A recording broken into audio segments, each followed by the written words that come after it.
Bismillahirrahmanirrahim. Dan Allah Subhanahu wa taala berfirman, wa innaka la'ala khuluqin azim, dan sesungguhnya kamu Muhammad benar-benar berbudi pekerti yang agung. Dalam surat Al-Qalam ayat 4. Beliau memperlihatkan kepada para sahabatnya akhlak yang baik dengan bukti dan amal. Beliau memberikan tauladan dengan berakhlak seperti itu dalam setiap kondisi dan waktu. Maka beliau tidak membalas kejelekan dengan kejelekan, tetapi dia memaafkan dan mengampuninya. Beliau bersilaturahim dengan orang yang memutuskannya, memaafkan orang yang mendoliminya, berbuat baik kepada orang yang telah berbuat buruk kepadanya, bermurah hati kepada orang yang tidak ramah kepadanya, rendah hati terhadap yang di bawahnya. Dan beliau juga mengerjakan tugas-tugas keluarganya, dan beliau memenuhi kebutuhan orang yang membutuhkan. Itu Nabi sallallahu alaihi wasallam, tidak membalas kejelekan dengan kejelekan. Nabi memaafkan, ya. Kemudian Nabi juga bersilaturahim dengan orang yang memutus silaturahim dengan beliau, ya. Beliau juga memaafkan orang-orang yang mendoliminya, berbuat baik kepada orang yang berbuat buruk kepadanya, bermurah hati kepada orang yang tidak ramah kepadanya, dan seterusnya. Itu suri tauladan yang diberikan oleh Rasulullah Shallallahu Alaihi Wasallam, ya. Dan kita disuruh untuk mengikuti beliau semampu kita, ya. Jadi kalau melaksanakan perintah, ya, mencontoh kebaikan-kebaikan Nabi itu semampu kita, ya. Tapi kalau meninggalkan kemaksiatan itu mutlak harus ditinggalkan. Begitu, ya. Kemudian beliau juga mencium anak-anak kecil, mencandai dan menggendong mereka. Jadi Nabi itu senang dengan anak-anak, ya. Beliau mencandai sahabat-sahabatnya. Mencandai itu berguyon, berkelakar dengan sahabat-sahabatnya, ya. Mengucapkan salam kepada anak-anak apabila melewati mereka, ya, dan lain sebagainya, ya. Jadi akhlak Nabi SAW demikian indah, ya. Kemudian beliau mengajak para sahabat untuk berakhlak dengan akhlak yang baik, dan beliau pun menganjurkan dan memberikan semangat kepada mereka untuk selalu berakhlak yang baik, ya.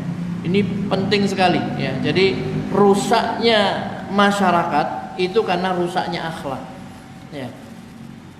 Kalau akhlaknya ini dijaga, ya, akhlakul karimah ini dijaga, dijadikan apa istilahnya, ya, kita selalu mengingatkan mungkin kepada anak-anak kita, kepada teman-teman, tetangga dan sebagainya.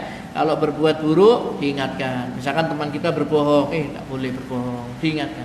Nah, kalau berbuat keji diingatkan, tidak boleh. Jadi ada saling mengingatkan, dan terus, ya, melakukan apa? Tawasau bil haq wa tawasau bis sabr tadi itu, ya. Kemudian Nabi sallallahu alaihi wasallam mengatakan, ya, akmalul mu'minin imanan ahsanuhum khuluqan. Orang mukmin yang paling sempurna imannya adalah yang paling baik akhlaknya, ya. Jadi ini berjalan secara beriringan, ya. Kalau semakin baik iman seseorang, akhlaknya semakin baik, ya. Orang mukmin yang paling baik imannya, paling sempurna imannya adalah yang paling baik akhlaknya. Jadi akhlak ini barometer. Kalau akhlaknya rusak, itu menunjukkan imannya itu rusak, ya. Tapi kalau akhlaknya ini baik, dia ini jujur, amanah, menepati janji, tidak suka marah, tidak iri dan lain sebagainya, ya, suka menolong, berarti dia ini imannya bagus, ya, seperti itu. Dan Rasulullah SAW menjelaskan bahwasanya akhlak yang baik itu akan memberatkan timbangan amal seseorang di mizan nanti. Dari Abu Darda radhiyallahu anhu, dia berkata, sami'tun nabiyya sallallahu alaihi wasallam yaqul ma min syai'in yudha'u fil mizani athqalu min husnil khuluq. Saya telah mendengar Nabi SAW bersabda, tidak ada sesuatu pun yang diletakkan di mizan yang lebih berat daripada akhlak yang baik, ya. Hadis ini sahih diriwayatkan oleh Tirmidzi. Jadi nanti amal-amal itu kan banyak, ada sholat, ada puasa, ada silaturahim, nolong orang, infak sedekah, termasuk akhlak tadi itu, ya. Maka yang paling berat itu adalah akhlak. Tidak ada sesuatu pun yang diletakkan di timbangan yang lebih berat daripada akhlak yang baik. Ya.